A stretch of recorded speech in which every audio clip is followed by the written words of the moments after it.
এই যে দুইটা রুম দখল করে থাকোস, হ্যাঁ, এই দুইটা রুম যদি ভাড়া দিই কত টাকা ভাড়া পাবো জানো?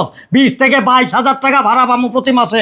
আর মাসে 12,000 টাকা দিয়া একটা দুনিয়া উল্টে হালাইছো তুমি, হ্যাঁ। পুরো সংসারের দায়িত্ব লিয়ে লেছো। তুমি হয়ে গেছো সর্দার, তোমার বউ হয়ে গেছে মাতবর, তোমার শাশুড়ি হয়ে গেছে চেয়ারম্যান, আর আমরা সব ডেউটিন। যা বাইরা, বেড়া বাড়ি, এই বেড়ান, বেড়ান, নির্লজ্জের মতো। তুই থাক, তুই একবার 30 মানে পাড়া দিবি না। তোর মার আসলের বিচ্চে টিকা পড়ে থাক, শয়তানের বাচ্চা। গেলে না জুতা দিয়ে বের দেব, জুতার বাড়ি দিব। কি বুঝবো, হ্যাঁ?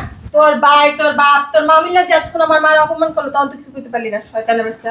আমি না আমার বাড়ি আমো বলদের বাচ্চা, থানায় যা, যা মামলা করে। এই চল, জামাই লয়ে যাও, না লয়ে যাও, আজ ভাইরা তুইও ভাইরা যা, পান্দির ভূত ভাইরা।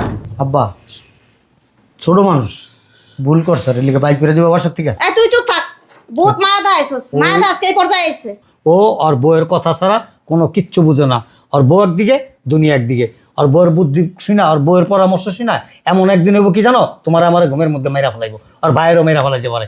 কোনো নিশ্চয়তা নাই, কোনো বিশ্বাস নাই। ওরা বাইর করে দিছি। বউ ছাড়া, বউ ডিভোর্স দিয়া যদি এখানে থাকতে পারে তাহলে ওরা রাখুন, আর তা নাহলে বাড়িতে ঢুকতে দেবে না। আর এই বাড়িতে যদি ঢুকতে দাও তাহলে আমি বুড়া বয়স তোমার আমি তালাক দিয়ে দেবো।